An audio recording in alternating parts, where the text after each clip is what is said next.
Hi, I'm Mike, owner of the In-Groove in Phoenix, Arizona. Welcome to Analog After Dark. This is episode number 3 of our new podcast that we are doing on all things music related. We got a pretty big show today. A lot of great news items to talk about, and I'll get us started off going right into our first segment, which is music news. Starting with the new announcement from the electric recording company of The Doors, LA Woman. Did you get the email? I did. Did you buy it? Put it in my cart, but did not. You didn't. Purchase, you got close. No. I did. Now, a couple did of your hand burn as you hit purchase, or what was the?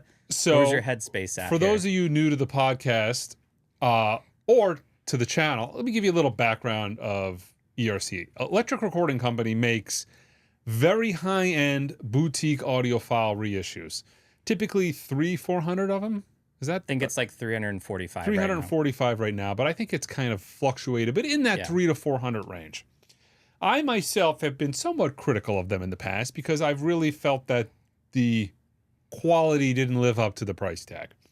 There may have been some unboxing videos, some drama related to the electric recording company. They did the Doors self-titled, which they did the mono cut, which had a lot of dropouts. It had a lot of issues. It wasn't fantastic. The one thing I will say about the electric recording company is they make the absolute greatest covers ever produced on a vinyl record, hands down. Now, they have this vintage Ortophon system. It's an all-tube system.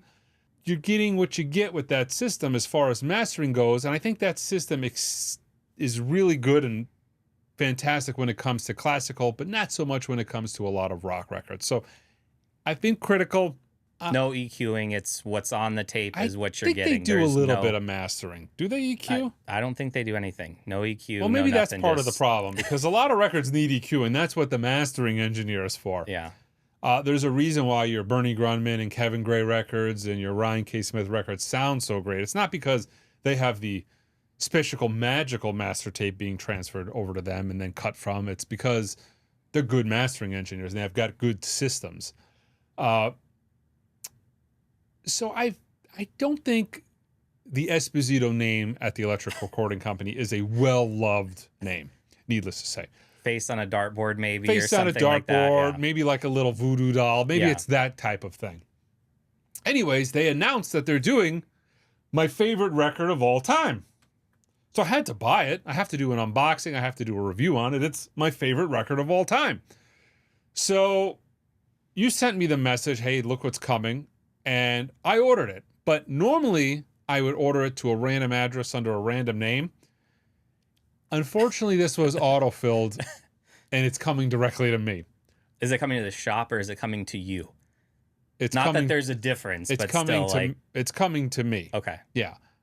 So we'll see if it's coming to me.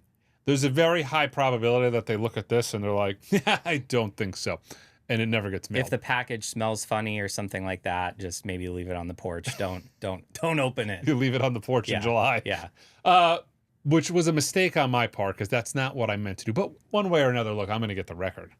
Half the people that buy the Electric Recording Company records are flippers, and you immediately find them on eBay for a couple $100 more immediately after they come out. So one way or another, I'm going to get it.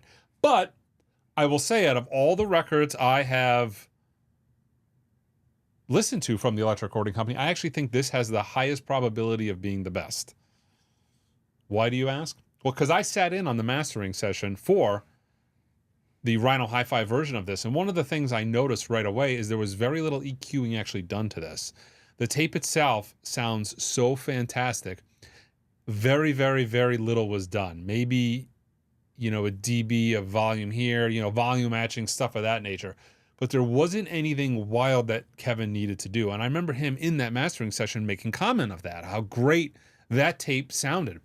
So in their particular chain, with very little EQing having to be done, and then also I think doing a solid state recorded record on a tube system, I think is going to yield better results than doing a tube recorded record on a tube system, because sometimes that just becomes a little too mushy. Yeah. Where kind of like home gear, if you get a kind of a combination of tubes in solid state, a lot of people like that balance. It has a more natural, you could still get the the lushness from the tubes, but you could still get the authority, for instance, in the bottom end from the solid state. I kind of feel when it comes to mastering, if you take a really harsh, for instance, record, or just a solid state recorded record, and you run it through a tube system, sometimes that could just yield better results. So, but not to, I don't want to draw some controversy here, but do we even know which tape they're using? Are they using the same tape that Kevin cut? I think the sourcing for their tapes is kind of, we don't really know, aside from the EQ Lido that was on the self-titled, because they were very forthcoming with that, but they're not showing tapes anymore, really, are they? Yeah, they used to have tape boxes on their site, but again, like, are they sending it from the US to the UK, or are they making a one-off, or are they using a UK-based tape? That's a good question. I don't want to, like, we open up tape sourcing controversies, because that seems to be the only thing that you find on YouTube anymore. But I do remember from conversations I had with Kevin and other people involved that the Doors camp themselves were very paranoid about these tapes being repetitively run. It was going to be essentially the Rhino Hi-Fi, and that was it, done. So could they have been overrided, the Doors camp, for instance, and the Rhino Hi-Fi wasn't the last one, and then they do send it? It's quite possible. I mean, they have obviously gotten a lot of master tapes in the past to cut ERC records. Yeah. Is it possible it's...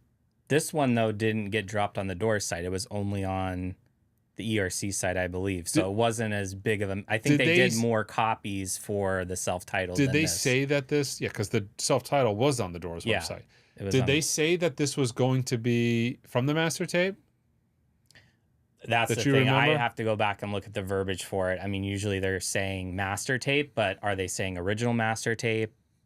You know, there's some gray area there as to which tape they're using. And I don't think anybody's ever going to know unless, because they're not including pictures of tape boxes in their, press release. They're not including them in the liner notes. I don't know if you emailed that somebody, not you necessarily, emailed them is directly. Mike from the in-group. Yeah, which I've got questions for you. Yeah. Leave it to other people for those questions, maybe. But again, it's going to be interesting to see how it sounds. I think the packaging on this will be interesting too to look at. Just between having the insert and I've got the quality. This is the $25 Bernie Grundman cut here, and they did a fantastic job on this. It's got the plastic window. It's got the raised lettering like the original. It's rounded corners. What ERC could do with it, though, could be to the next level. Yeah. I actually, like I said, I'm going into this with a positive mind on this, because I really do think that this could be... I think all the dominoes are being put into place to where this could be one of the best titles, rock-related, that they've ever done. So people might think, well, you're just negative and you hate them. That's not the case. When it comes to companies that charge $500, $600, $700 for an item, and this cost me $600, I think it was shy of $600, man, I'm just going to be hypercritical. If you're putting out a $20 product, I'm just going to let a lot of stuff go. And I think that's all consumers in general. If you buy something for $200 versus $600, the guy who buys a base model Toyota Corolla is going to be a little less pretentious on his automobile than the guy who buys a $600,000 Rolls-Royce Phantom. It's just going to be a different type of fine, you're going to expect so much more. They're both cars. They both get you to where you got to go. Right. But you're just going to expect so much more from that uber luxury experience. And that's the case when it comes to these. So if I'm not getting just the absolute pinnacle, I get very critical, because I'm paying for them. Yeah. It's my money. Right. And I can do a lot with $600. I mean, we can all do a lot with $600, but if I feel like I'm getting $600 worth of value, then it's not an issue. So I don't know how this is going to go. Yeah. But I've got my fingers crossed. It's funny, we're talking about a lot of Rhino related stuff today. The reel-to-reels. Rhino is doing a mess of reel-to-reels. I think we mentioned this in episode 1. Yeah. When are you going to get a reel-to-reel deck? When the kids have graduated from college, probably. When I have no kids in the house to come and touch high-end gear like that, and I have the bandwidth to sit down in a big room that's acoustically tuned, all that. I have the space for it on top of a... So this is a retirement It's type a retirement, of plan. yeah, 100%. But it's something you might get into? Yeah, and I think by that time there's probably gonna be more titles out. There's not gonna be maybe a shortage of them, and it seemed like for reel-to-reel guys, myself included, you were going to be relegated to very few underground type releases. A lot of guys have been trading tapes for decades. Yeah. So-and-so knew so-and-so at Sony. He made a one-off copy, and then the copy of that's been made, and then a copy of that. So you don't know the lineage of these tapes. But was it about maybe 15, 20 years ago, the Tape Project came out. They kind of got the ball rolling on officially licensed reel-to-reels. Yeah. Then other companies came out. Analog Productions is doing them, but most of those have been jazz, classical. Analog Productions does stuff from their APO label. That's their in-house blues label. But Rhino, as of late, has come out, and they're putting some mainstream heavy hitters out. Yeah. And unfortunately, my tape deck broke. Did I tell you this? No. Yes. My ATR. Were your kids playing with it? God, I hope not. My ATR broke. I have the Atari, so I could still listen to, but I always know when I'm listening to my Atari versus my ATR that the ATR is such a better sounding machine. Yeah. I think we listened to the Doors self-titled on that. Yeah, I had a did we? No, I think we listened to that on the Atari. Maybe it wasn't. No, it might have been the Texas. I got 3 reel-to-reels in there. I don't think we listened to the pictures at an exhibition. Yeah, we did that too. That was on the ATR. Remember that? Yeah. Oh, that was amazing. Anyways, the ATR is on the fritz, but there's been a lot of Rhino's been. They've just discovered that they can do. There's a company now that is doing reel-to-reel duplication for them. They're doing in-house over in Europe. I think it's the same company that actually makes the tape is offering a reel-to-reel duplication service for them. And I think that's where these are coming from. It's on slightly thinner tape than a lot of the other guys are using, but the cost is significantly less. Well, and that I think goes into what they're actually doing. So they're not doing any mastering or EQ on it. It's a direct copy from the master. And that may be why they can cut down on costs, because they're not having to pay somebody. Yes, they're doing essentially, they're sending probably a copy of the master tape off to this duplication house in Europe, and they're making a straight copy. So unlike a lot of reel-to-reels, you're getting an actual copy of the master tape, which could be good and could be bad. Yeah, warts and all because there is some issues. Some of them are not, like when I did a review of Electric Warrior and the Yes, I'm like, they were okay. I don't remember being in love with them, but to be honest, they're not great sounding records to begin with. Yeah. I thought that was weird for them to be the first 2 titles that they announced in the series. Well, these new titles, Funhouse and Superfly. Well, Superfly is a phenomenal sounding title, but I'm pretty confident from backdoor sources that they've been cutting from an EQ copy on the Superfly. So I think the reel-to-reel Superfly has all the potential of sounding dynamite because it's really an already mastered copy. Yeah. Keep in mind, a lot of master tapes, people talk about a lot of master tapes are actual EQ copies already. That's kind of what was made. A lot of things were master tapes, especially by Elektra. A lot of that stuff back in the day was EQ master tapes ready for cutting. And then whatever that tape was made from has kind of long since disappeared. So essentially what they hold as the master tape is an EQ tape. You know, the Steely Dan Asia UHQR was an EQ copy, an EQ tape. If you look on the back of a lot of Analog Productions, it'll say cut from an EQ copy because a lot of those are essentially the master tapes. So a lot of people have been kind of coming out and talking about, it's weird. There's 2 camps. There's some camps that like the idea of getting an actual copy of the master tape. And then there's other camps that are coming out and saying, no, I would prefer to have something EQ'd. I think I fall into that latter camp. I myself would prefer to have something EQ'd if the alternative is it sounds terrible to begin with. Yeah. I don't have a mixing console in my living room. Right. I'm not going to be like, okay, this track needs 3 dB more bass. We're going to boost it. Like, that's not happening. Yeah. That's not my forte. And I think that's most people's position on it. Yeah. That's not their thing. So it's been successful, and I keep buying them, although I myself have not had a chance to listen to them. I've gotten 3 actually since my tape deck has gone down. They did the Superfly. They did the Grateful Dead, Working Man Dead, and Funhouse. Yeah. Working Men's Dead is a really good sounding record from memory, and I'm not a Grateful Dead fan, so I'm going from a distant memory from people in the past forcing me to listen to it under the impression that I must like it if I just gave it more of a chance, which that hasn't worked so far. But from memory, that's been a good sounding record. Funhouse, have you listened to Funhouse lately? I need to get the Rhino Hi-Fi. I've got an old copy on colored vinyl from some indie record store from years ago, and it sounded pretty good. But I mean, it's already come. Didn't Mobile Fidelity do it recently too? It's kind of been one of those titles Did that they has do been. Funhouse? I think they did Funhouse at 45 or. It's actually been a long time since I've listened to Funhouse. I mean, maybe a decade. I listen to the self-titled quite a bit. Yeah. And I listen to Iggy, I listen to like the Bowie era Iggy Pop all the time. Idiot, Passenger. Like those are masterpieces to me. I've always been more of an Iggy Pop fan than a Stooges fan. I really need to give that album another listen to, especially if I can get the reel to reel up and going. I'll give it a listen to. Well, how are you going to get it up and running? Who's servicing reel to reels here? Because didn't you had it fully restored by somebody? I bought it online from a studio that just out of California that just recently, when they bought it, got it done by Mike Spitz at ATR. So it was Mike Spitz had passed away. He was kind of their lead guy. He ran the company over there, specializing in ATR tape restoration.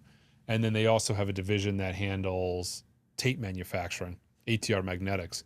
But I did get it, but I think the power supply went. I called Kevin Gray and I kind of asked him, hey, what do you think of this? It sounds like a power issue. Is he your IT guy for your gear? That's a pretty sweet in to have have Kevin Gray on your Geek Squad to troubleshoot your... We were talking about something else coherent related, and I kind of just mentioned it to him.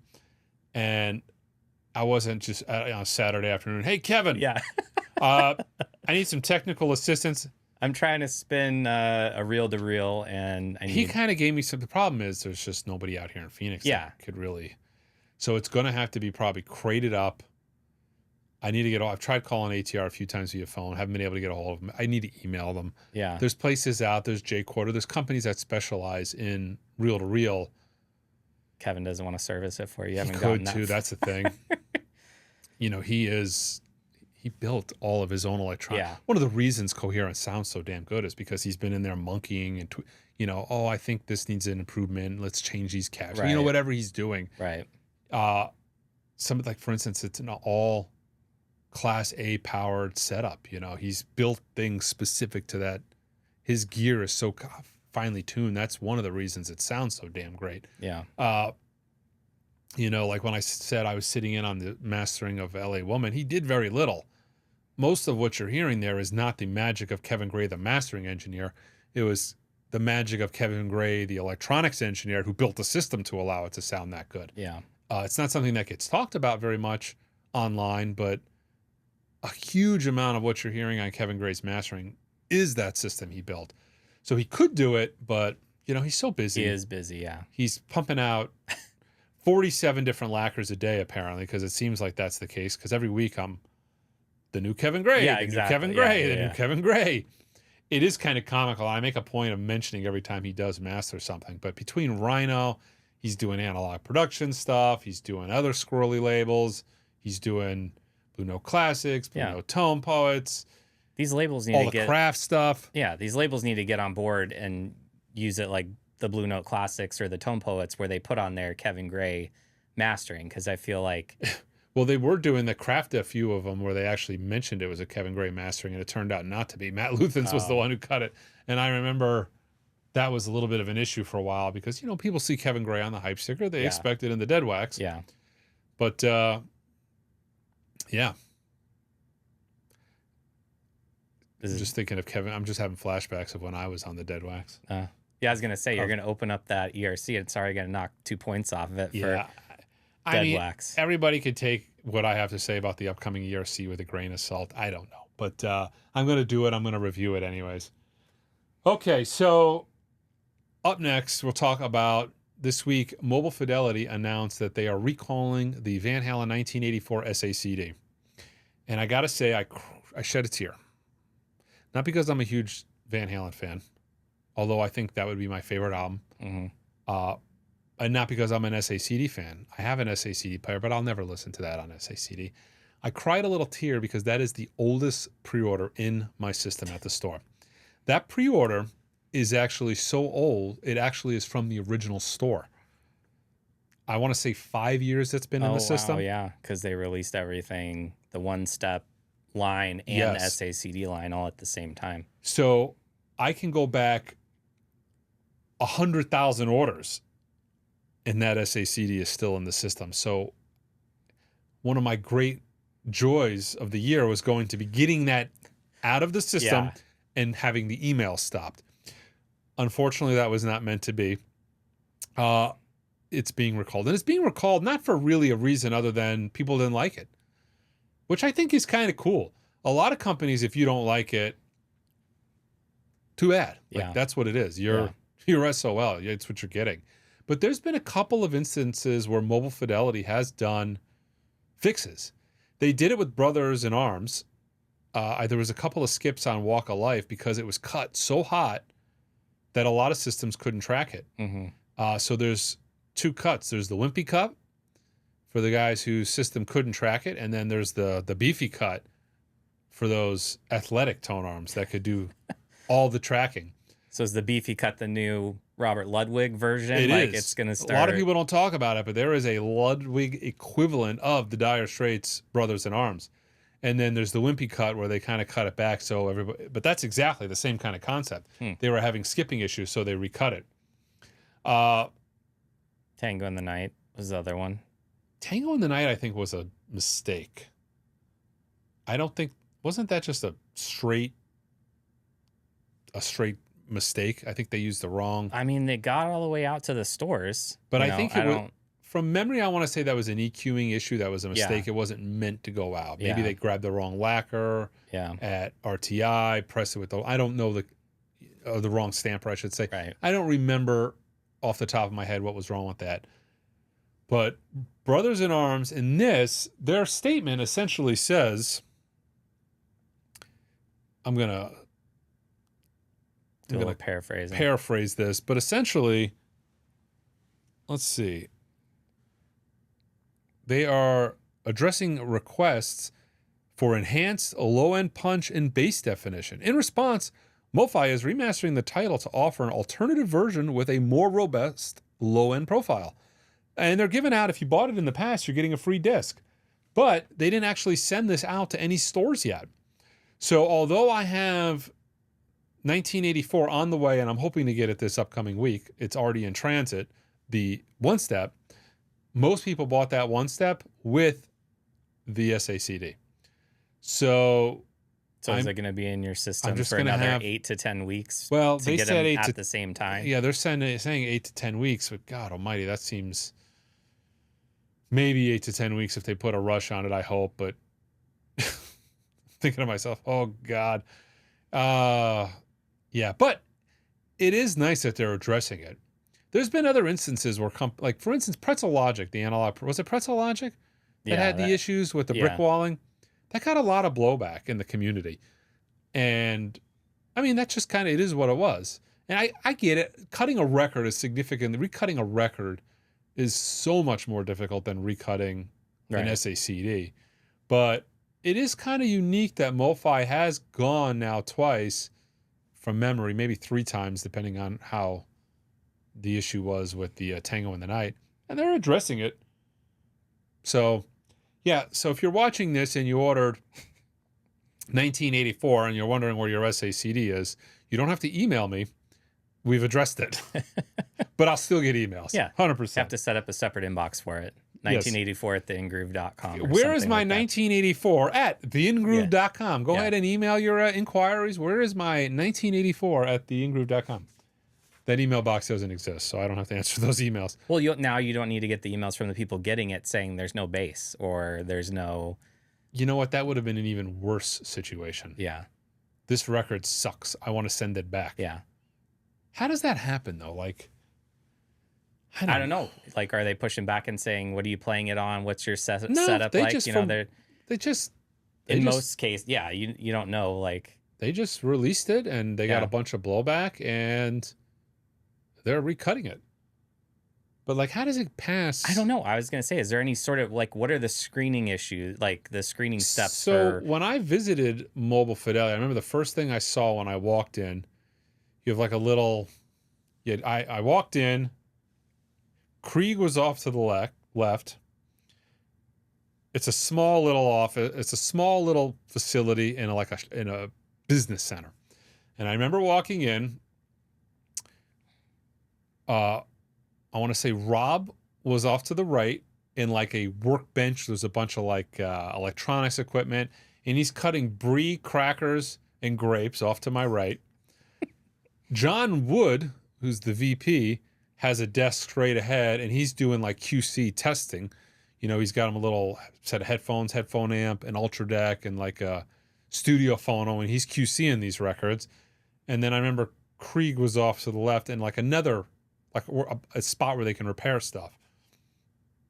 So I remember very vividly a few times John was there doing QC of vinyl, but I don't know if he's QCing SACDs. You would think somebody is, but... Do they send out samples or test press of CDs to reviewers or anybody in the industry? So if I was to call them and say, hey, I want to review this SACD, they probably would. Yeah. Mobile Fidelity's been good about that. I hate to ask, especially because I haven't been reviewing a lot of their stuff lately. If I was reviewing more of their stuff, I would ask and say, hey, send me this. But I think we're going to kind of use this platform to do more reviews. I don't know, like, for instance, if I do a standalone review on the Electric Recording Company doors, or if it makes its way into a podcast. Although I probably should unbox it on camera. Yeah. Because my luck, it'll be folded in half, and who knows, there could be anthrax mixed. That's, yeah. I'm just That's kidding. A little extreme, but yeah. I was watching House yesterday, and the episode was based on anthrax. So I've got it in the back. I'm just kidding. But no, I probably will open it on camera just because I don't want to be accused of any improprieties if something is amiss. But like I said, I don't foresee that to be the case with this release. Yeah. I don't. It does seem like from your first video to your last, they've stepped up packaging. They've stepped up. Well, I don't know. I haven't gotten anything from them. Have you? What was the last title you got from them? I think it was like a Miles Davis title. I think it was during COVID. I got a Miles Davis title. And again, it was fine. I mean, again, in that brick Do you still have them? Sandwich. Do you have? Yeah, I still have. Yeah, I mean, they sit on the shelf. I mean, it's not something I'm busting out every day. The doors. I need to get rid of the other ones. I've got like a really high-end Ravel box set over here somewhere. I do want to hear a classical title, not necessarily the Ravel box set, but again, everybody that I've talked to has said the classical stuff. Well, the Ravel box set wasn't really bad. Good. It was a little noisy from memory, but the classical stuff is their best. But I'm going to keep the doors, and I don't know if I really need any of the other ones in my collection, the jazz titles. I've got a Mal Waldron. I think I got a Bill Evans. The amount I listen to Bill Evans is so minimal anyways. It's such a mood-specific record for me that do I need an ERC cut of it? No. But yeah, so let's get to our last news story for today. The last news, and this is kind of an equipment related news story, and something that is very meaningful to me because I have 5 of these machines to begin with. That is the Claudio 200T, which is their ultrasonic machine, and I've got 5 arm changers. So 5 machines, 5 custom filtration systems. I did a video sometime back.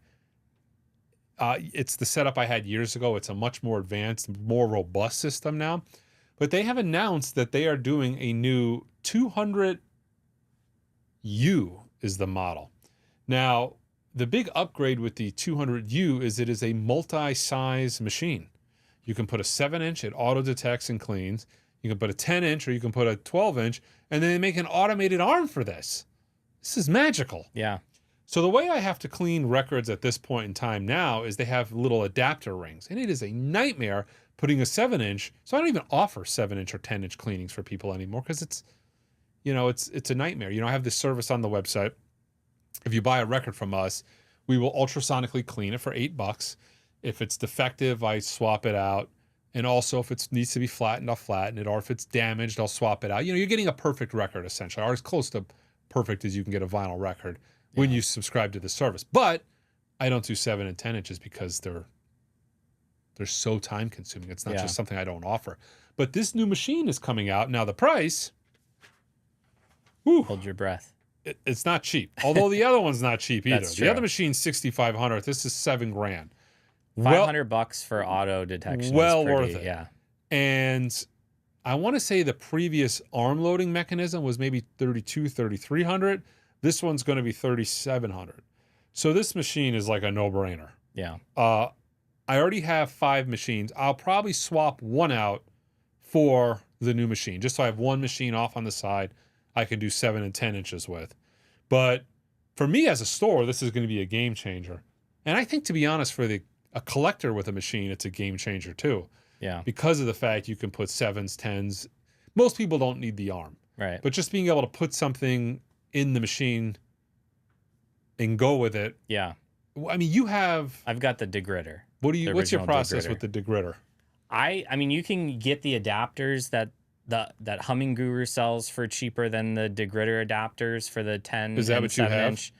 I don't even have the adapters. I mean, I have a decent amount of 7 inches and some 10 inches, but I mean, for how many I have, it's not worth the hassle of putting them in and out. It's like LPs only. Just so you're in the same boat as me. Yeah. Yeah. I mean, I can use a brush on them and put them in a new sleeve, you know, do the necessary to keep them somewhat clean, but I'm not going to bother with ultrasonic thing. And I myself haven't done it either, although I'm not a huge 7-inch fan, but it's something I could offer for the customers if I have it. Anyways, I firmly stand by the Claudio as being the best machine ever contrived for manufacturing or keeping records clean.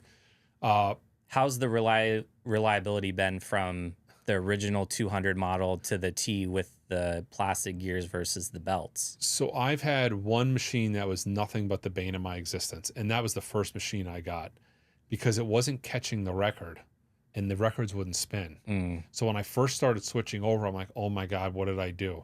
Every other machine has worked flawlessly, and I actually sent that machine back a couple of times before they could finally fix it, or they essentially just changed out the whole motorized assembly that moves the record, and now it works like a champ. Now the reliability, I mean, it's tough to say because those machines, even when they needed to have belts replaced, it was like once a year. And that's with me punishing those machines relentlessly by putting record after record after record, 6 days a week, nonstop. Yeah. But I think these newer machines are more reliable because now that I've had that other machine fixed, I don't know if I've sent back one of those machines yet. And now that I think about it, I've had some of those machines for 3 years now. Yeah. Maybe 4 years. I mean, they're not new. Yeah. And I know that first machine came back. It's been about 8 months and it's working, like maybe 6-7 months. It's working like a champ. What about pump reliability? Of the pumps been? So they got a new pump on it too. Oh yeah, that's right. It's got a brushless pump. Yeah. That was the thing. The old pump was like I remember looking it up online when they stopped making the machine and they're like, we're going to service these machines for as long as we can with our existing part supply. I went online originally to start seeing where can I get replacement parts. And the first thing I looked at was the pump. That was a pump that was meant for an RV water tank. It's like a $3 pump. They burnt out somewhat frequently, 6-7 months, and then you'd have to get a new one. But I have not had one pump go out on these new pumps are so much more robust. Yeah. The other one was like a little plastic toy. This is like a metal pump in the bottom of the bucket. Yeah. So knock on wood, I haven't had one go out yet. So I do think these are the best cleaners, most reliable cleaners on the market. Although I don't have a lot of experience with the degritter. Yeah. Have you had any issues with yours? No. I mean, fortunately, the Mark 1 that I have has been discontinued, but it's a lot of the similar parts carry over to the Mark 2, and they did like an upgrade program when the Mark 2 came out. You could pay some sort of difference, and these guys are out of Estonia. Their customer service has been great. You email them with an issue, and they're Johnny on the spot to fix it. But I mean, again, it all runs with warranties. And what does things a Mark like II that cost now?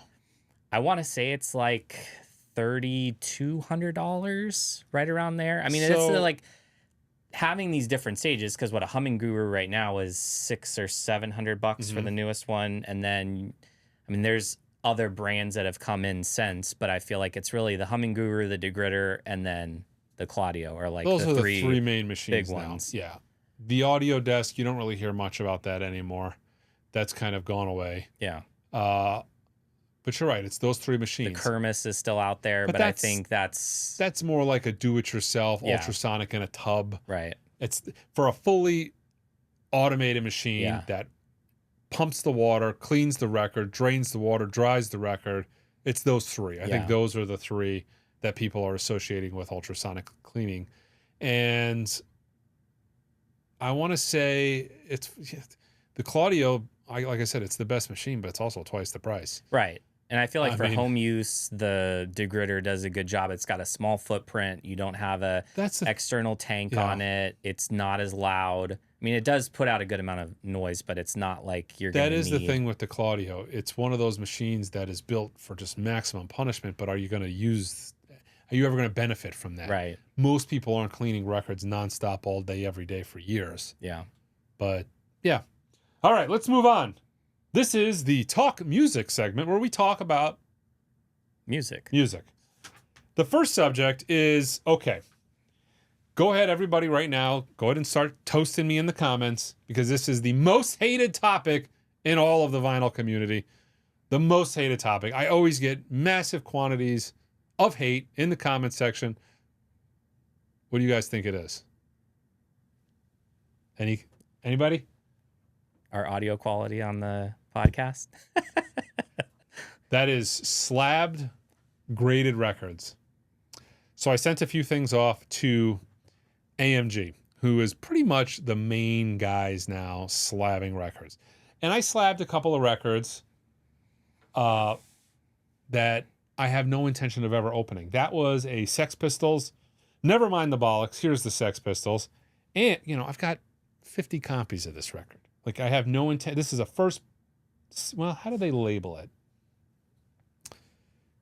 Let's see, 1977 Warner Brothers Virgin Records BSK 3147. This is the submission stickered back. I got a 6. The grading is a little weird on this because this record is about as sharp as you possibly can get. 4 sharp corners, no seam splits.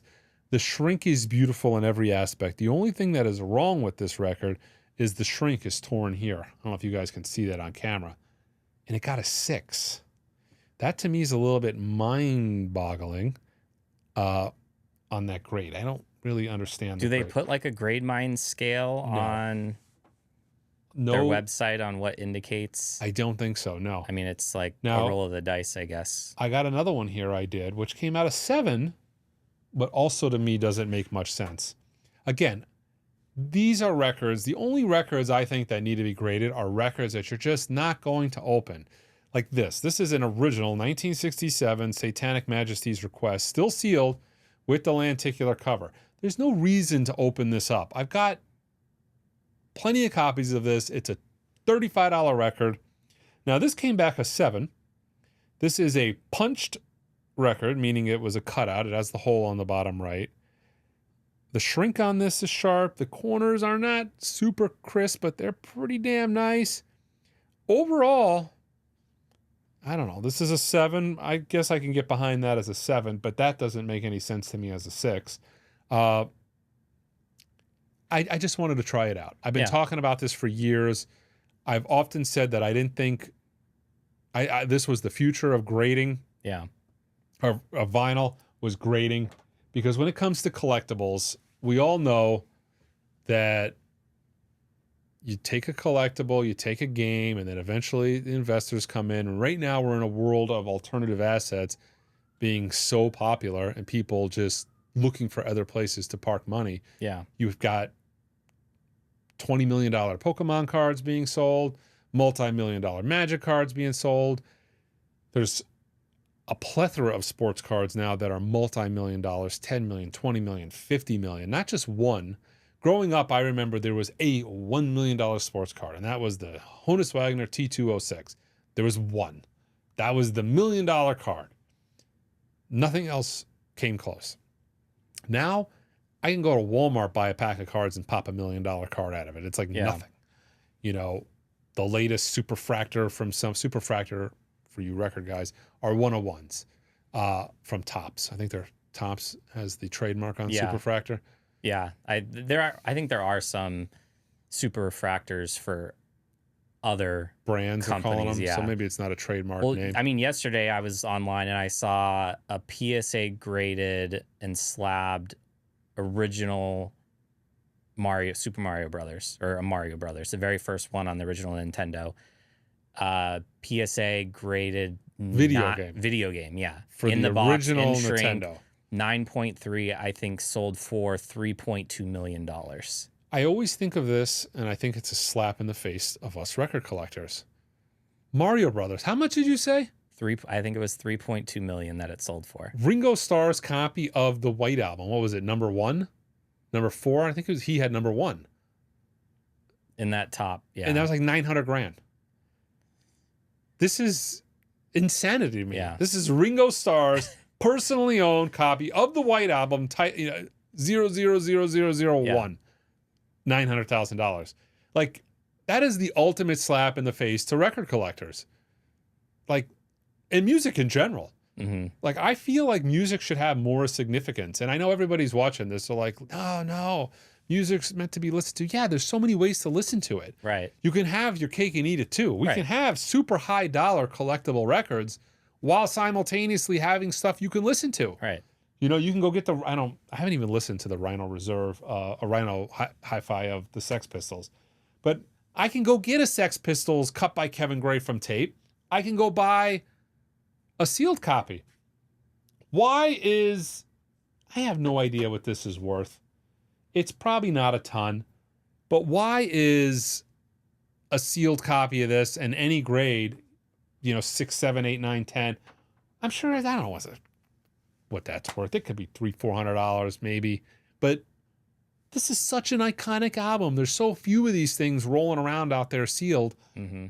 Granted, that's a 6, but say you were to get a higher grade, there's even fewer of them. Yeah.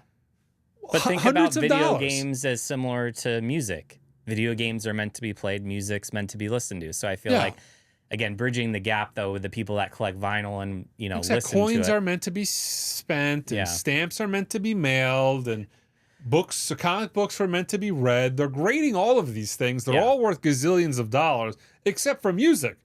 Graded music is starting to catch on a little bit. I've seen some sales that have been pretty crazy. Yeah. But in the grand scheme of things, it's not even that crazy. I've seen some M&M sealed records that have gone for 10 or 15,000. But I mean, I've seen some crazy sales in the realm of graded over non-graded, but still compared to every other genre of collectability, we're like low man on the totem pole. And I think you've said this before, waiting for a major grading company, one of the big 3, Beckett, PSA, SCGC, one of those guys to come in and start grading vinyl, because PSA, I think they grade CDs, they may grade cassettes. Do they?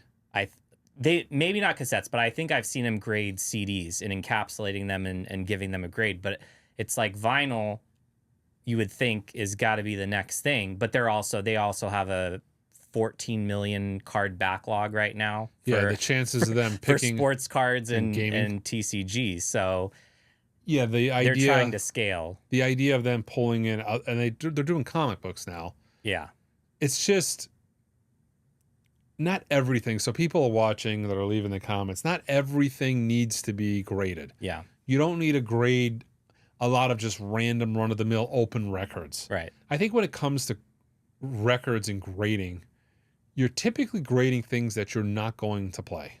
A lot of that tends to be sealed records, maybe super rare 7 inches. Like I've got a couple Nirvana Love Buzzes. I'm never going to play those. And I love Nirvana. It's one of my favorite bands. Yeah. Grew up with it. I've sold a lot of my 7 inches, from the Mega Hall. The Misfits, a lot of the higher end records that I don't have an attachment. I'm not a Misfits fan, but I'm a Nirvana fan. I'm going to keep that Nirvana record. I love having it. I got 2 of them, but I love having them. Yeah. I wouldn't mind having those things slabbed up. Yeah. They're never going to be listened to. If I want to hear Love Buzz, I've got a multitude of other ways of listening to it. Other vinyl, streaming.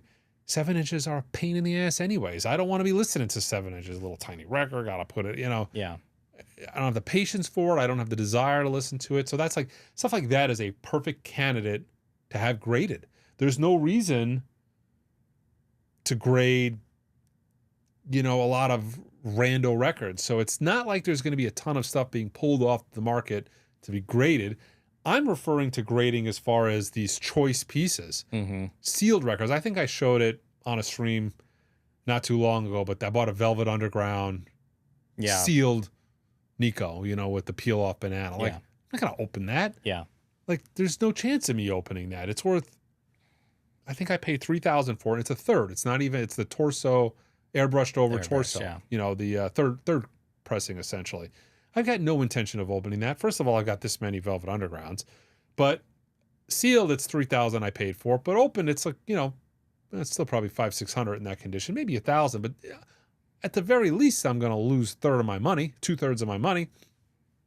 That's the kind of stuff that needs to be graded. So I gave it a try, AMG being the best available company at the moment. Yeah. And because I think another company is doing, if they're doing a 7-inch or something that's open, they'll grade the jacket, they'll grade the record, they'll give you the option to do a digital rip of the record, they'll grade, they'll separate them out however you want it to display, but way too convoluted. Yeah, exactly. And also their grader looks like shit, in my opinion. It's terrible. This is such a clean looking. And if you show the spine on how you'd put it, you're not going to be able to see that. But if you look at the spine, it actually says Sex Pistols, never mind the bollocks. Here's the Sex Pistols. It has the grade on the bottom. Very good, VG. Slide it in the shelf back there and show them what it kind of, it looks like a giant CD case, It'll fit in the shelf and stick out like that. I don't know if you guys can see that, but I've got, like I said, I've got about 10 of these I graded now. I wanted to give it a try. And AMG is the best company, it seems like, so far. It took about 6-7 weeks, slabbed them up and sent them back. And what the hell I'm going to do with them, I don't know. I just put them back on the shelf because that's where they were. Yeah. They were just sitting on the shelf. But I kind of did a smattering of records. I don't think I got anything back higher than an 8 or a 7 maybe. Yeah, I don't know. It'll be interesting because I think AMG is partnering with Golden Auctions, and they're the primary house that a lot of these slabbed that's kind vinyl of are going through for sale for and sales. I look at it, like I said, grading in such a different way. I think big money sales legitimize this hobby. Yeah. I don't think it ruins it. Right. Like sports, no one can say sports cards have been ruined by, you can still go to the store and buy $2 packs of cards at Walmart. Yeah. So if kids want to open baseball cards, and I grew up in the sport, my father had a sports card store. I had a sports card store. I grew up in the late 80s, early 90s when it was the thing. And yeah, it's changed. You can buy $10,000 packs of cards, but you could still get $2 packs of cards. And now, man, there's kids literally going into Walmart. They're opening packs of cards for $2-3, and they're pulling $100,000, $200,000 cards. They're life-changing. Yeah. It's more like lottery. It's more like gambling. Yeah, gambling. Yeah, exactly. But still, if you want to go and just open packs of cards and get your favorite ball players, you could still do that. Mm-hmm. And I don't think this will affect the industry in any negative way. Look how it changed in the scope of my collection. I had some sealed Sex Pistols and sealed Satanic Majesty sitting on the shelf, and now I have some sealed Sex Pistols and some sealed Satanic Majesty sitting on the shelf, albeit this time with more plastic around it. Right. So not much has really changed. Although if I built kind of a shelf, that would be kind of cool to I put like at the shop. Yeah. And I could do a line of them. Yeah. That would be kind of cool. I think I showed you the Steve Aoki video of his record room or collection room, and everything is only slab. slab. But it's all slabbed. It's like a record store, but every bin is just full of slabs. Yeah, that's insanity. Yeah. But maybe Steve isn't listening to vinyl records. No, he's probably, again, he's big into cards. He's big in... Owner or a part owner of the company? I think he's a part owner. Yeah. An investor in the company. So he definitely is. So everything, I did see that video you sent me. It's like, look at all my CDs. Yeah, look at all my cassettes. For CDs, cassettes, it's nuts. records. Yeah. Everything is slabbed. Yeah. Okay. Are you going to be slabbing anything? I've got some stuff that I've thought about doing. You got to set aside. Yeah, I think it's like $75 a pop. 75 a pop. What's your number one record that you would send if you could? Like, I just got a sealed first press Leonard Skinner Flames cover. Okay. I picked that up recently, and I think that would be a good candidate between it being a recalled cover, it's in good shape, original shrink, all that. So that may be one of them. I've seen one other person do this, the Lana Del Rey, not band cover, but off her last album, the boob cover. I have one of the. It's like I'm never gonna open it. It's for the cover only. I have again a bazillion copies of the record, so I think that would be. I might have one of those. What album is a box of the. I might have a copy of that record somewhere. Yeah. So yeah, that one might be a good candidate just to have because again, it's brand new. Perfect shrink, perfect corners right from the distributor. So that's one. Just to try it out. Yeah, just to try it out. I mean, again, it's $75, and I've seen some of these bigger, like a butcher cover where they slab the jacket and the record. Those things are exponentially bigger than that. I mean, they have a 1 inch, 1.5 inch box around it, and you have to put it on the shelf if you even have room for it. I mean, if you thought box sets took up a lot of space, slab cases take up much more. I will say though that nude covered Lana, doesn't that have the that's a different record musically. That has that, what's it called, the Jebediah interlude taken out, that speaking part. Isn't that on that record? I think it does. Maybe it does. I think that is the better version of that record. You've got a Lana Del Rey 7-inch picture disc that would be good to slab too. Oh yeah, perfect. I've got a 12-inch Lana Del Rey picture disc. That would be fantastic. Have I showed you my 12-inch? No. It's very. This is after dark. This is analog after dark. So yeah, it is after dark. It's. She did put some. It's kind of almost like a simulated sex act on a 12-inch picture disc. It's nice. But I'm a big Lana Del Rey fan, if you guys didn't know. Yeah. I generally try not to admit it, although I find myself admitting it many times. I have like this many Lana Del Rey records. It's the only artist I actually collect every variant of. Is that not weird? Everybody's got People has the Beatles, the Stones, Zepp, Floyd. I've got a Lana Del Rey collection. It's so bizarre. It sounds weird just saying it out loud. Yeah. But I don't know. For me, it was easier to do it because I started in the beginning. Every record that comes out, I only got to find like 15, 16, 17 versions of it. And then I'm done. Right. Then I'm caught up to date. Yeah. So it's easy to keep track of.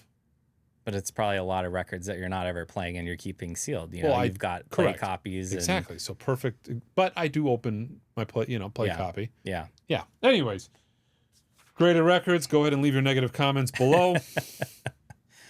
Discogs. Discogs, you sell on Discogs? I know you have an eBay store. Yeah, I've got a small Discog store that I just randomly will put stuff in when I feel like it. But it's been such a clunky process in years past, and even buying too. Buying's such a clunky process. Buying if you're for me particular. has been terrible. Yeah, hands down. I banned buying. I personally restricted myself. I think it was a New Year's resolution years ago from buying on Discogs like 3-4 years ago, because it's always terrible. The quality is always, in my experience, other than what's advertised. Yeah. So I've stopped. But they're making improvements to the platform. They've just announced they're going to start allowing sellers to upload photographs. I myself will never do that. Yeah. Because that's too much work. I don't really use Discogs. Although I sell an immense amount on Discogs, I'm typically selling high-end classical. So if I have something like a rare Blue Note 1500 series, like a Sonny Clark 1500, that's, $6,000 in good shape, and I have a trash copy that's G, that's worth $300-400, you put that in the store, and I'm just going to have endless amounts of people, hey, let me look at that. Oh, it's trash. I don't want this. Oh, it's trash. It would just drive me nuts. Yeah. That kind of stuff goes on Discogs. Expensive CDs. We're not a CD store. Expensive audiophile SACDs. I don't have a place to display them in the store. That's the kind of stuff I have on Discogs. But there's a lot of sellers who it's their primary business, and I think this is a useful feature for them. I mean, they'll be able to actually list pictures, additional information. Right. So, I mean, it's a step in the right direction, especially considering I've been using Discogs since 2013, maybe 2014, 13, and I don't think anything's changed. Yeah. There's a lot more people using it. Yeah. You know, there's more records out now, so there's more records on there. But for the most part, it's the same old clunky system it's always been. Yeah. There's been nothing improved. So this is really, it's amazing that it has taken them this long to actually get that improvement out. Right. But this is the first improvement that they've had in a very long time. Yeah. They've done some facelifts to it too, like on the mobile version. Pages display differently. It's a little bit more user intuitive to kind of navigate through. I mean, it's still clunky in other ways, but if they're putting money into it, which they should because of the amount of data that's there. And it's got to be just such a cash cow. Can you imagine how much they're making? Yeah. 8% of every single transaction. Yeah. Oh, Lord. To been in that room. I mean, where they were funding investors on that. Well, and then again, what was that like during COVID? I mean, if everybody was buying on, everything during COVID. But I also think that also rolled into a lot of the fraudsters and stuff that were going in there. Somebody with zero feedback listing a Grail record for dirt cheap, and just so running many away people with fell money. for it, trying to think, this guy doesn't know what he has. Oh, yeah, well, look at what he's selling. He's only selling Grail records for 10% of what they're worth. Yeah. And he's based in China with 0% feedback. Right. But yeah, fraud became rampant on there. But I think they've cut down on you see a it a decent lot amount less. of that. Yeah. But in general, it is nice. They need to put a lot more into it still. Mm-hmm. I would like to see some updates as far as the collection side goes, like analytics of the collection. Right. Like what your collection was worth then, what it's worth now. Yeah. Well, and to kind of go back to sports cards, there's this app that's been out for a couple of years called Card Ladder. That's huge for sports cards collecting because it pulls data in from eBay, from golden auctions, and it's all live too. So you can literally, it's like watching the stock market for your collection. Looking at your portfolio. Exactly. Yeah, you can go in, and I know people, again, they hate to think about records as an investment, but even if you don't think of it as an investment, you keep track of it on Discogs, you're going to feel a little bit better about your purchases you've made if you know you can say to yourself at least like, hey, I spent a lot of money on records.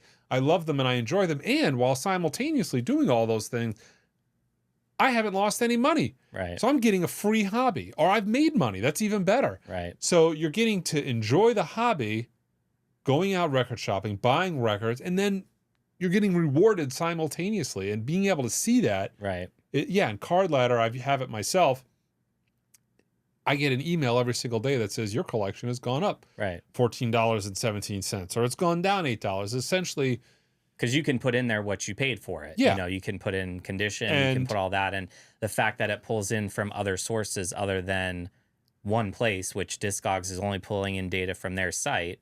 But even if they just kept the data from their site, but gave you more of a history, where your collection was, where it is now, where it was there needs to be more data points. Yeah. There's so much more work that Discogs can do. This is definitely a step in the right direction, especially for people selling higher end $4,000, $5,000, $6,000 records. You're never really completing a transaction for a $6,000 record without communicating with the seller and or asking for photos anyways. Right. So it's nice to have that on the platform to where you can see it from the jump. So it's a step in the right direction, but the very fact that this is the only major improvement I've recognized since 2013 leads me to believe by time Discogs getting to where I would like to see it, I'll be dead. Okay. Let's go to the viewer Q&A. We got better questions this time around. There was a lot of good questions. I was very hard on you guys last time. I was very demanding. I'm like, the questions suck. We need better questions. And you guys came through. So keep up the good questions. If you're wondering where to put the questions, you can go to the YouTube comment section and put them there. Or if you're on Spotify or another streaming platform, if there's a question segment there, put it there.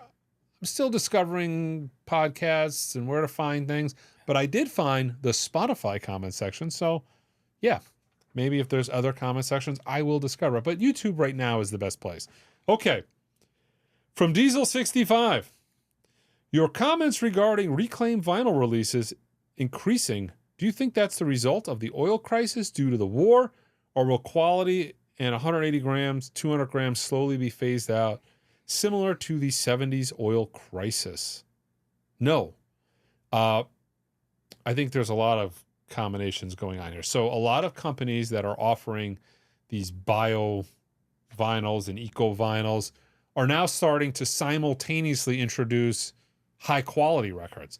So for instance, you've got the new DSS, which are high quality versions of Perfect Circle records and Beach Boy records, while that same company is simultaneously making lower quality or bio vinyl. I think what's happening is a lot of artists are selling a lot of records, hundreds of thousands to millions if you're Taylor Swift, and they're just thinking to themselves, you know what? The planet, we need to make this more environmentally friendly. I think it's a terrible way of looking at it because, yeah, if you were making, if it was a plastic pop bottle, if it was a disposable item and you were just introducing millions of these wasted one-time use items into the market and then dumping it, yeah, that I think has a more negative environmental impact than making a record. A good quality record, as you can very well attest, 70, 80, 100 years longer. I mean, the usefulness of a good quality record is humongous. So I think the thought process on these stars, like we want to be eco-friendly, I think that's a very misguided notion to begin with, just because you're dealing in such a product with such a huge longevity to it. You know, there's nothing wrong with making a good quality product right the first time and then it stick around for 100 years. Now, if you make it crappy, i.e. the first Billie Eilish record, to where it sounds so terrible that everybody returns it, then you're getting a negative, exactly the opposite of what you intended. Because now you've got delivery trucks returning products, all the cardboard that was made. I mean, these semis aren't delivering records and, you know, solar powered tractor trailers. Yeah. So there's a lot of, I don't think it's been fully thought out by the labels and the artists that are putting these out. They just want to put eco vinyl, environmentally friendly on the package, and that's all they're thinking about. But do you think there's a profit margin factor in there too, that eco vinyl is cheaper than standard vinyl? Because again, like a band like Alice in Chains doing eco vinyl, I'm not going to speak for them and thinking that they care about the environment and that's why they're doing it. But I also think too, if they're doing the volume that an Alice in Chains band would do for a reissue, that if they can make a few extra bucks because eco vinyl is cheaper. I don't think that's actually the case. Okay. I really think it has more to do with, in their mind, it's the environmental. If somebody came to them and said, well, we can save the environment, we can advertise that we're saving the environment, and it's just as good. Yeah. And I think that's what they think. I don't think anybody sat them down and said, well, your record ain't going to sound very good, but, you know, and then people are more likely to return it and or not buy it and or have issues with it. And I just don't. Well, that's been such a head scratcher for me. It's like you wait all these years for the three-legged dog for Alice in Chains. How did that sound? It sounded decent. Yeah, it didn't have the, I think eco vinyl is getting better. Bio vinyl is getting better. You know, the 1 year anniversary for the Billie Eilish record was on eco vinyl, was a splatter, so you're thinking it's going to sound worse, but then they did remastering to it such and all a that. low bar. So, like, it could only go up. Yeah. One of the most terrible new records I've ever heard. Just was all that these records that people have as grail records, or, you know, they're from the 90s, they're super in demand, and then they come out on eco vinyl and you're like, you're rolling the dice with whatever copy you get. And I know it costs way more money to have options, but it's like if you had tiers of like standard black, eco vinyl, and then if you want to spring for it, doesn't need to be a huge box set, but VR 900 have the same. It's funny, the same plates with a quiet vinyl, and people would spend more for it. A lot of this eco vinyl though has to have special mastering. Oh, that's the thing. And I discovered this when I spoke to some mastering engineers about eco vinyl, that it has to be mastered in a way that has almost a mono sound to it. You can't have really dynamic left and right channel. So it has to have a very almost cut mono, like a mono cut. And it has to be cut at a lower dB to where it can't be as hot of a cut. Okay. And I think that was the issue with the Billie Eilish. Now, maybe things have gotten better. They've figured out ways to refine that, master around that. I'm not 100% sure. Yeah. But the Billie Eilish was so atrocious. Yeah. And from what I hear, it has gotten better. But I'm to the point where after that Billie Eilish record, if I see that, I'm just not buying it. Yeah. But a lot of people have told me it has improved. You were mentioning it yourself. Yeah. Do you have an original three-legged dog? No, that I get. There's some of these titles that I kind of know are coming at some point, and it's like, do I spend the $400, $500, $600 on an original, and then the reissue comes out, and then I have which am I going to play more? You know. But again, I'm always hoping that there's some audiophile version of some of these that comes out. It's really cool to see Tool coming out on DSS. You know, I think Tool or Perfect Circle. Whoa. If Tool was coming, I think Tool coming out in. We don't want any more VC controversies.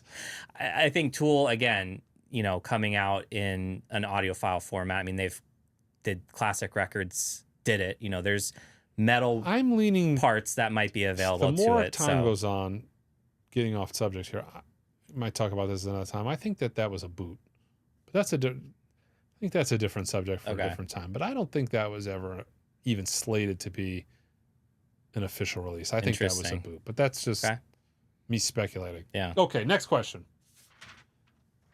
As a record store owner, does it bother you to see flippers making a ton of money on record store day releases while your store may get heavily allocated on certain titles? No, it doesn't. I truly stopped caring about that a long time ago. One, a lot of record store day flippers get burned. A lot of people, they go out there, they wait in line for 10, 12 hours. They buy a bunch of stuff that they're looking on eBay at. It's going to be expensive. They buy these records. They go to flip them. They get good money for one. They break even on a bunch of others, and they might lose some money on a couple of others. All of this while waiting outside for 10 hours. Flippers are they're gambling. It's a crapshoot. Yeah. They may be profitable. They might not be profitable. But not only that, I also have always looked at flippers as providing somewhat of a service. Mm-hmm. Because, think about it. I know this is a weird thing to say out loud. But if only fans were to buy a record, I want a record really, really bad. Or I want to go to a concert really, really bad. And only the fans got those. I would never have an opportunity to buy a ticket on the resale market. I would never have an opportunity to buy that because they would be gone and they'd be out of circulation.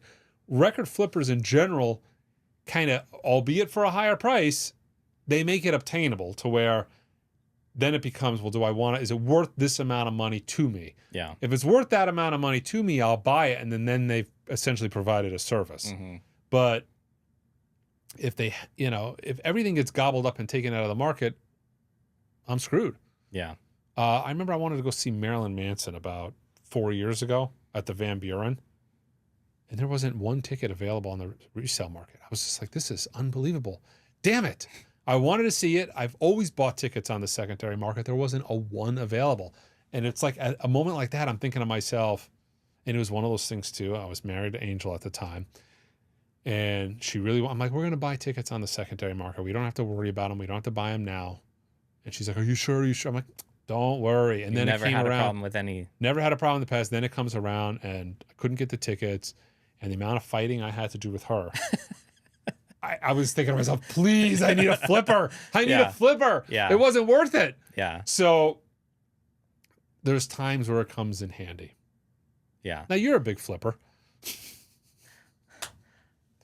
I'm selective. You have flipped things in the past. There's been some things, that I know. But I feel like as the more West Coast you go, the harder it is to flip stuff, because especially for record store day. Because if you're first to market, you're getting top dollar. So the guys on the East Coast that are listing 3 hours ahead of us, that's true.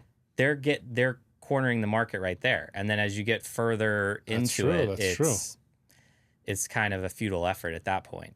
But I mean, there's been again, I'll look at the titles. I'm like, okay, this Taylor Swift album is gonna be in super demand, regardless. Yeah, there's some things I think all these people complaining about flipping. I would love for them to have a link, for instance, of an autographed Taylor Swift CD, and I want them to say, you know what, I'm not gonna buy that. You're full of shit. You're just full of it. Yeah. Because it's like, $13 and you know it's like a $200 bill. Like, right. It's Taylor Swift. Right. Or it's just, I think most people are going to jump on top of that. Yeah. And I look at it from offsetting costs for Record Store Day. If I get all the stuff I want and there's one record that is selling for a good amount more and I can cover the cost for it, it's funny, the Taylor Swift, when that Long Pond Sessions came out, so many of my regulars, they told me the exact same. These are people that are diehard record guys. You know, they come in every week. I know all their names. They walk in the door. We know they have an order pending. We pull their order. We don't even have to look it up. Like, they're like the norm of the record store, you know? We know who they are. They come in, and I remember them for Record Store Day. They would buy all this, and I know what they're listening to. And they're like, yeah, this is going to pay for the other 10 records. I'm gambling. They were buying 10 records kind of like as a gamble. Yeah. Like, maybe I'll like it, maybe I won't like it. But they knew in the back of their mind that it didn't matter because they were going to be able to pay for those records with said other record. Yeah. So, like, am I going to get mad at those people? Like, not even a little bit. I just don't care because there is a risk to it. Right. You're going to sometimes just get hammered. Yeah. It's going to happen. So, you know, I don't want to say, technically I'm a record store, so everything I do is flipping. So, yeah, like, I'm a flipper because I buy records and then I sell them for more money. Right. And I mean, that's kind of what a flipper is, right? Yeah. It has such a negative connotation, but I don't look at it that way. I mean, and I think the days have gone of people literally, you know, going to the front of the line, waiting in line for hours and just getting one of everything and then selling it all on eBay. Yeah, those days are so long gone. I think they're gone. I know they've increased the list exponentially. Quantity's probably up for a lot of stuff. Quantities so I mean, are up big. I feel like Record Store Day may have they probably just through growth organically. It's just cut down on flipping on a lot of that stuff. And remember back, I mean, I think the heyday in flipping was COVID. I mean, people were going and getting, you know, MoFi titles, you know, the one steps and all that, and those were going for just crazy money. But that was a combination of supply and demand. That was all supply and demand. Yeah. And also a combination of the people willing to go outside where other people weren't. But also we were living in a universe where the records that were in the system were for 2019 demand. And then when 2020 came around and everyone's sitting at home and the growth doubled, we still had 2019 supply through the pipeline, you know, because records are so far in advance. If I'm putting out a reissue next year, I'm planning it now. Yeah. So if I'm planning a reissue now and then a worldwide pandemic happens in 2027, well, I based all my numbers, my projections, my contracts, my deal with the label, that all is done now. Yeah. So there's no way of looking ahead. All right. That's it. I think we went a little long. It was a good one, though. Yeah, it was a good one. Yeah. We'll see. I felt like I was half asleep during this podcast. But, yeah, out of body podcast. That's Analog After Dark number 3. All right, guys, until next time.